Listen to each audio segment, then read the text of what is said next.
जय श्री राम। प्रिय भक्तगण, आज हम आपको रामायण कथा के एक अध्याय का श्रवण करा रहे हैं, जो सुनने मात्र से आपके जीवन में सुख संपत्ति और धन की वर्षा होगी। तो चलिए अध्याय को प्रारंभ करते हैं। इस वीडियो को पूरा अंत तक देखें, वरना बाद में बहुत पछताना होगा। आज हम देखने वाले हैं महर्षि वाल्मीकि के शोक का श्लोक रूप में प्रकट होना तथा ब्रह्मा जी का उन्हें रामचरित्रमय काव्य के निर्माण का आदेश देना। देव ऋषि नारद जी के उपयुक्त वचन सुनकर वाणी विशारद धर्मात्मा ऋषि वाल्मीकि जी ने अपने शिष्यों सहित उन महामुनि का पूजन किया। वाल्मीकि जी से यथावत सम्मानित हो देवर्षि नारद जी ने जाने के लिए उनसे आज्ञा मांगी और उनसे अनुमति मिल जाने पर वे आकाश मार्ग से चल गए। उनके देवलोक पधारने के 2 ही घड़ी बाद वाल्मीकि जी तपसा नदी के तट पर गए, जो गंगा जी से अधिक दूर नहीं था। तमसा के तट पर पहुंचकर वहां के घाट को कीचड़ से रहित देख मुनि ने अपने पास खड़े हुए शिष्य से कहा, भरद्वाज, देखो यहाँ का घाट बड़ा सुंदर है। इसमें कीचड़ का नाम नहीं है। यहाँ का जल वैसा ही स्वच्छ है जैसा सत्पुरुष का मन होता है। तात, यही कलश रख दो और मुझे मेरा वलकल दो। मैं तमसा के इसी उत्तम तीर्थ में स्नान करूँगा।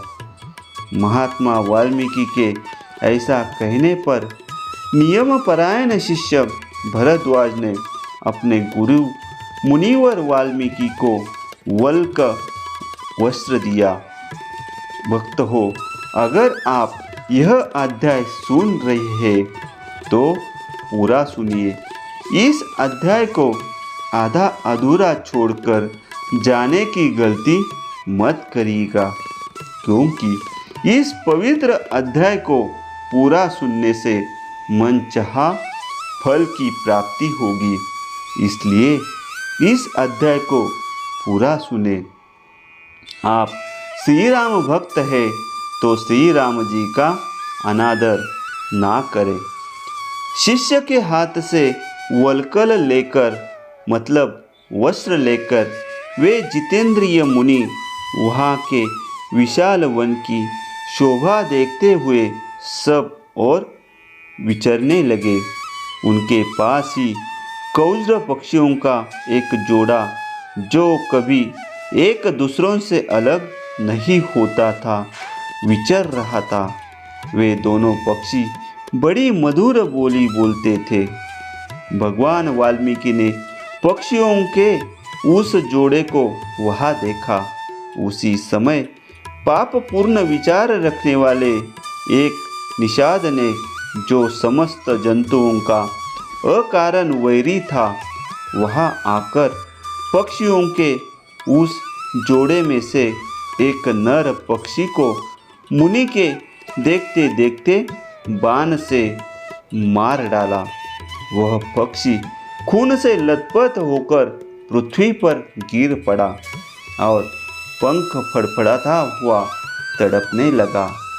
अपने पति की हत्या हुई देख उसकी भार्या कौजरी करुणाजनक स्वर में चित्कार कर उठी।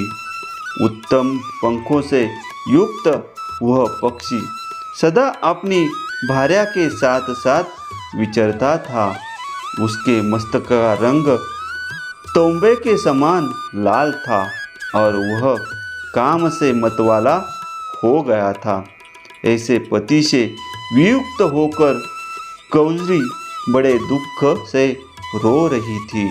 निषाद ने जिसे मार गिराया था, उस नर पक्षी की वह दुर्दशा देख उन धर्मात्मा ऋषि को बड़ी दया आई।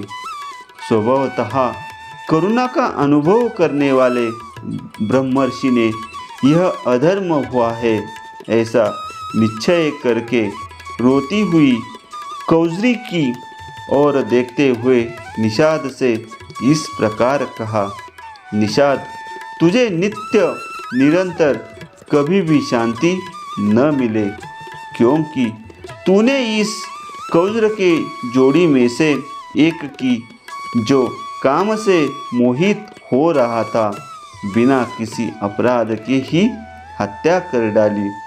ऐसा कहकर जब उन्होंने इस पर विचार किया तब उनके मन में यह चिंता हुई कि अहो, इस पक्षी के शोक से पीड़ित होकर मैंने यह क्या कह डाला। यही सोचते हुए महाज्ञानी और परम बुद्धिमान मुनिवर वाल्मीकि एक निश्चय पर पहुंच गए और अपने शिष्य से इस प्रकार बोले, तात, शोक से पीड़ित हुए मेरे मुख से जो वाक्य निकल पड़ा है यह 4 चरणों में आबद्ध है। इसके प्रत्येक चरण में बराबर बराबर यानी 8-8 अक्षर है तथा इसे वीणा के लय पर गाया भी जा सकता है। अतः मेरा यह वचन श्लोक रूप अर्थात श्लोक नामक छंद में आबद्ध काव्य रूप या यश स्वरूप होना चाहिए, अन्यथा नहीं। मुनि की यह उत्तम बात सुनकर उनके शिष्य भरद्वाज को बड़ी प्रसन्नता हुई और उसने उनका समर्थन करते हुए कहा, हाँ, आपका यह वाक्य श्लोक रूप ही होना चाहिए।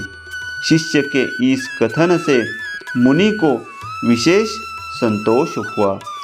तत्पश्चात उन्होंने उत्तम तीर्थ में विधि पूर्वक स्नान किया और उसी विषय का विचार करते हुए वे आश्रम की ओर लौट पड़े।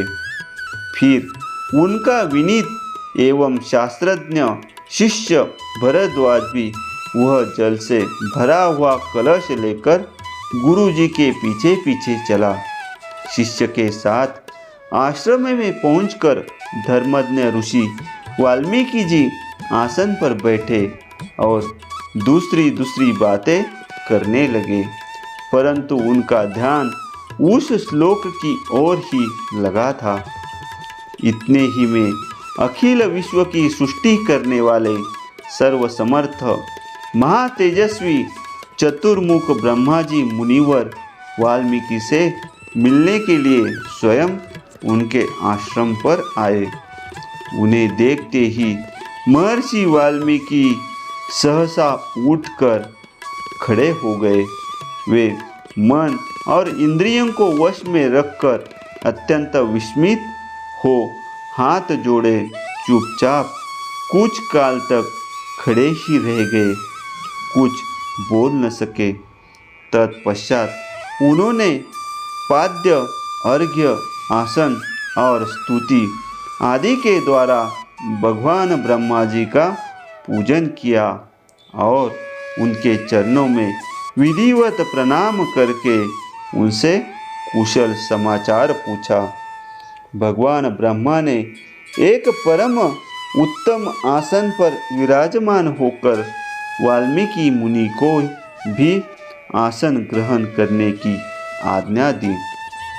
ब्रह्मा जी की आज्ञा पाकर वे भी आसन पर बैठे।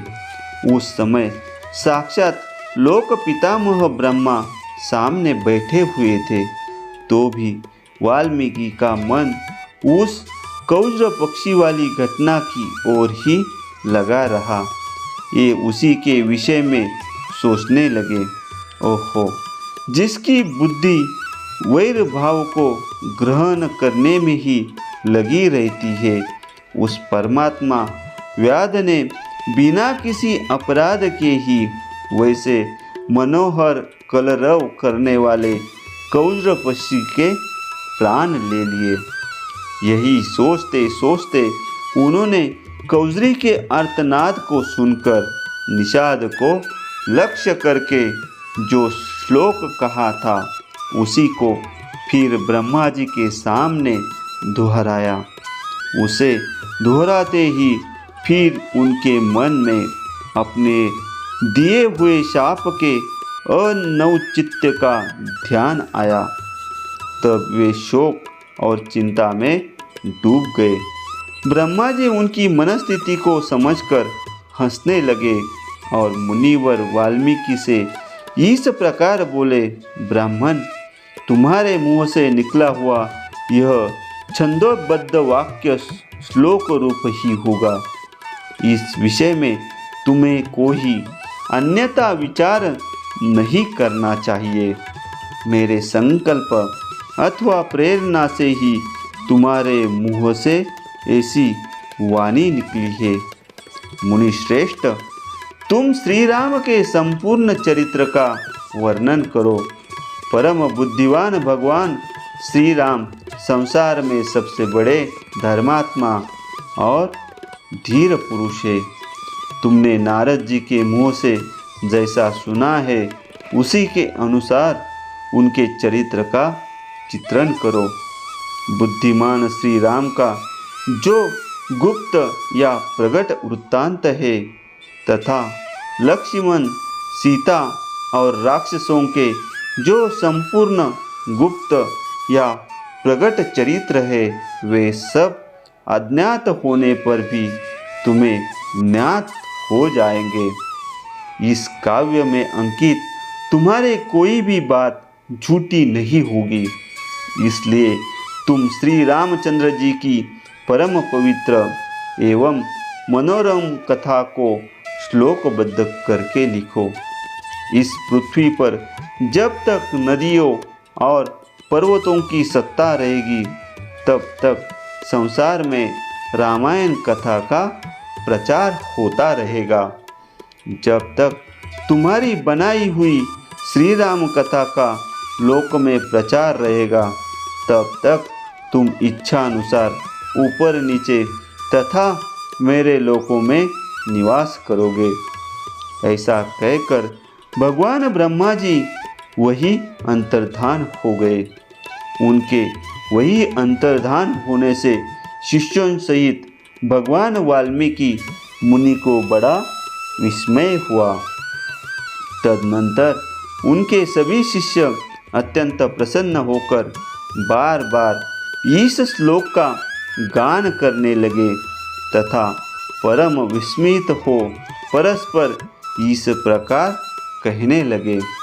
हमारे गुरुदेव महर्षि ने कौज्र पक्षी के दुख में दुखी होकर जिस समान अक्षरों वाले 4 चरणों से युक्त वाक्य का गान किया था वह था तो उनके हृदय का शोक, किंतु उनकी वाणी द्वारा उच्चारित होकर श्लोक रूप हो गया। इधर शुद्ध अंतकरण वाले महर्षि वाल्मीकि के मन में यह विचार हुआ कि मैं ऐसे ही श्लोकों में संपूर्ण रामायण काव्य की रचना करूं। यह सोचकर उदार दृष्टि वाले उन यशस्वी महर्षि ने भगवान श्री रामचंद्र जी के चरित्र को लेकर हजारों श्लोकों से युक्त महाकाव्य की रचना की जो उनके यश को बढ़ाने वाला है।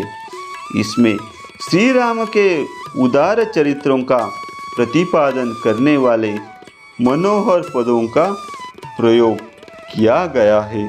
महर्षि वाल्मीकि के बनाए हुए इस काव्य में तत्पुरुष आदि समासों, दीर्घ गुण आदि संधियों और प्रकृति प्रत्यय के संबंध का यथा योग्य निर्वाह हुआ है। इसकी रचना में समता है और पदों में माधुर्य है और अर्थ में प्रसाद गुण की अधिकता है। भक्त हो, इस प्रकार रामायण का यह अध्याय समाप्त हुआ। अगला अध्याय सुनने के लिए चैनल को सब्सक्राइब कीजिए और कमेंट में लिखिए जय श्री राम।